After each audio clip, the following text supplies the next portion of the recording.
Que sentido profundo tem hoje esta missa na ceia do Senhor?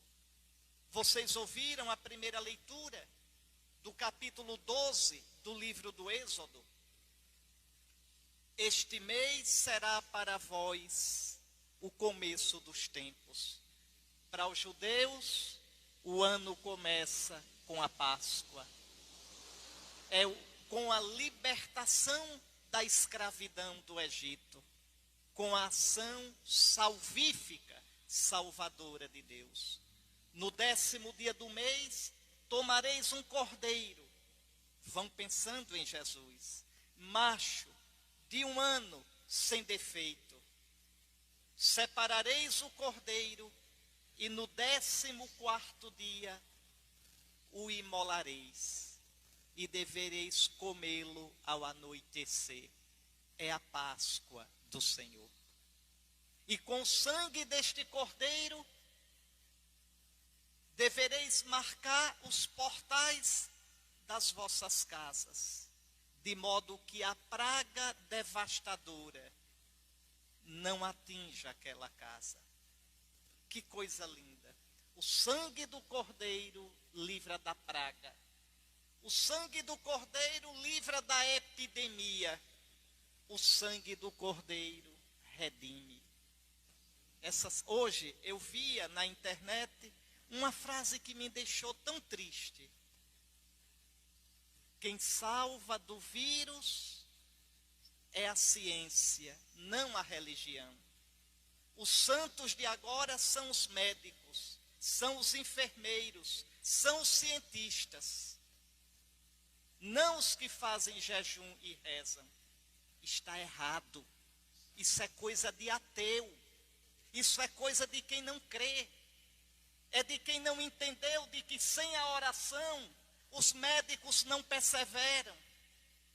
Sem ter quem se ajoelhe e jejue, a ciência não descobre.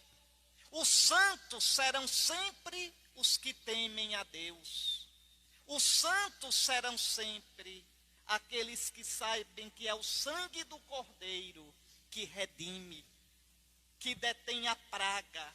E muito pior do que a praga do coronavírus é a praga da soberba humana, da autossuficiência humana, da ilusão tonta de que o homem sozinho com suas forças e sua boa vontade capenga pode salvar. Eis aqui. Não há escuridão maior que a do pecado. Não há maior medo do que o da morte quando não se tem a Deus diante dos olhos. Pois bem, o sangue daquele cordeiro livra da epidemia. Tudo isto, como diz São Paulo, no capítulo 10 da primeira carta aos Coríntios, foi escrito como figura. Foi escrito para a nossa instrução. Na última ceia, e escutamos na segunda leitura, no capítulo 11 da primeira carta aos Coríntios, São Paulo recordando, o verdadeiro cordeiro se oferece. Ele tomou o pão, quebrou o pão, porque ia se quebrar na cruz. Derramou o vinho no cálice e o deu, porque ia se derramar, ia se dar na cruz. E disse, isto é o meu corpo, isto é o meu sangue. E este sangue é o sangue não mais da antiga aliança, mas da nova e eterna aliança. Eis o verdadeiro Cordeiro, Jesus. Eis a verdadeira Páscoa. Vocês ouviram no Evangelho, passar não do Egito para a Terra Santa, mas passar deste mundo para o Pai, atravessando o mar da morte. Como precisamos recordar isto? Com Cristo, a morte não é mais definitiva. Com Cristo, a morte é uma Páscoa. É uma passagem para a plenitude da vida. Isso a ciência não dá. Isso o homem não dá. Isto é dom do sangue do Cordeiro. Pois bem, Jesus se dá na Eucaristia, Jesus se dá no pão e no vinho, porque ia se dar no outro dia na cruz. Não é um rito vazio aquele da última ceia. Não é um rito teatral. Não. É o rito que exprime uma vida dada. E atenção, Jesus se dando na ceia, porque ia se dar na cruz, deu-se a vida toda. Por isso ele lava os pés dos 12. Lavar os pés é uma função, é uma ação do empregado, do servo. E Jesus lava os pés, porque ele mesmo dissera: o Filho do Homem não veio para ser servido, mas para servir e dar a vida em resgate da multidão. Vejam, toda a vida de Jesus, nosso Senhor, foi um serviço, foi um entregar-se, foi um dar-se. Jesus nunca reteve a vida para si. Jesus nunca fez um milagre em benefício próprio. Jesus nunca se poupou. Eis que eu venho para fazer a tua vontade. Jesus foi todo serviço ao Pai, e por amor ao Pai, serviço aos irmãos, serviço de doação da vida, serviço de amor. Tendo amado os seus que estavam no mundo, amou-os até o fim. Por isso ele lava os pés dos 12. Por isso quando Pedro diz: tu não me lavarás os pés, quer dizer, tu não me servirás. Tu não derramarás o teu sangue por mim. Por isso Jesus diz: se eu não te lavar, quer dizer, se eu não te servir, se eu não derramar meu sangue por ti, tu não podes ter parte comigo. O que nos salva, irmãos, é o serviço de amor de Cristo a nós. O sangue significa a vida dada, a vida entregue. Aquele cordeiro dos judeus não tinha consciência. O cordeiro que é Cristo se entrega livremente por amor. O cordeiro dos judeus não tinha liberdade. Este cordeiro pascal diz: ninguém tira a minha vida, eu a dou livremente. Sim, o que nos salvou foi o amor. O amor de Cristo, o Filho eterno, que se entregou ao Pai por amor de nós.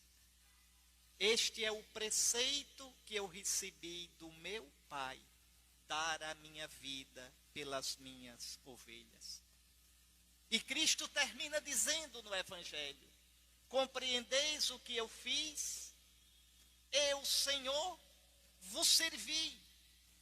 Eu fiz assim para que, como eu fiz, façais também vós. Ou seja, com Cristo, por Cristo e em Cristo, fazer da vida um serviço ao Pai e por amor ao Pai, aos irmãos.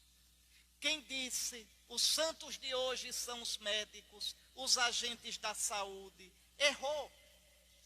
Porque só são santos se fizerem por Cristo, com Cristo e em Cristo.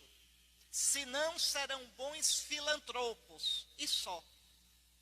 Santo não é quem faz o bem. Santo é quem faz o bem por Cristo, com Cristo, em Cristo, no Espírito de Cristo, para a glória do Deus e Pai de nosso Senhor Jesus Cristo. Cuidado com as confusões.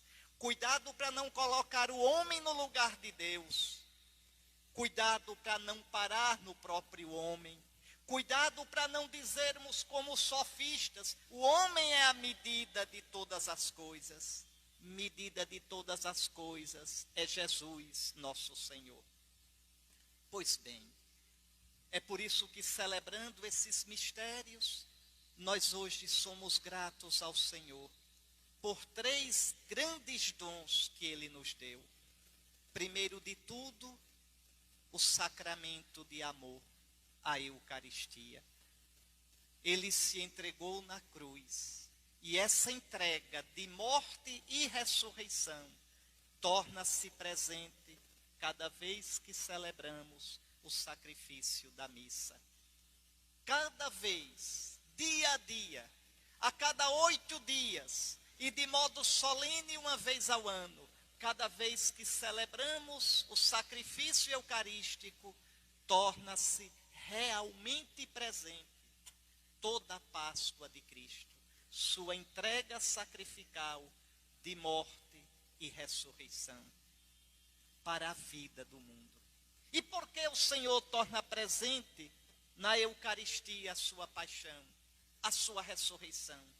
Para que o povo santo participe dessa entrega e traga a sua vida, e com Cristo, por Cristo e em Cristo, faça da própria vida, como diz São Paulo no capítulo 12 da carta aos Romanos, um sacrifício, uma hóstia viva, pura, santa, um sacrifício de louvor, a Eucaristia. Hoje também o Senhor instituiu, ao instituir a Eucaristia, o sacerdócio ministerial. Eram os 12 que participaram da ceia, nem mais nem menos, os 12. Havia ali também outras mulheres cristãs que serviam, mas daquela ceia, os 12. E a eles o Senhor entregando a igreja, entregou a eles a missão de celebrar para a igreja, com a igreja e pela igreja, o sacrifício eucarístico. Como já na multiplicação dos pães, Jesus dava os pães aos 12 e os 12 davam às multidões. Como já na multiplicação dos pães, Jesus havia mandado fazer uma coisa impossível: dai-lhes vós mesmos de comer. Sabem por que Jesus mandou fazer isso?